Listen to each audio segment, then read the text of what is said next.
হাজার হাজার জিকির করতে পারো, জিকির জাহান্নামে নিবে। শত শত চিল্লার 3 দিন লাগিয়েছ, যদি নিয়ত ঠিক না থাকে তাহলে চিল্লাও জাহান্নামে নিবে। যত ভালো কাজই করে থাক না কেন, তালিম তরবিয়ত তাদরিস আর তাজকিয়া যাই করো না কেন, যদি নিয়ত ঠিক না থাকে এইগুলো কিয়ামতের দিন ড্যামারেজ হিসেবে দেখা দিবে। ঠিক কি ঠিক না?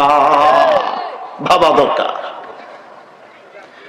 ও আমার প্রিয় ভাইরা, এজন্য হযরত মাওলানা ইলিয়াস সাহেব রাহমাতুল্লাহি আলাইহি বলতেন, সময় লাগিয়ে আসতেন মহল্লার মধ্যে, মেবাতে কাজ করে আসার পরে নিজামুদ্দিন ফিরে সোজা রায়পুর চলে যেতেন হযরত বড় রায়পুরী রহমতুল্লাহ আলাইহির কাছে, শাহ আব্দুর রহিম রায়পুরীর কাছে।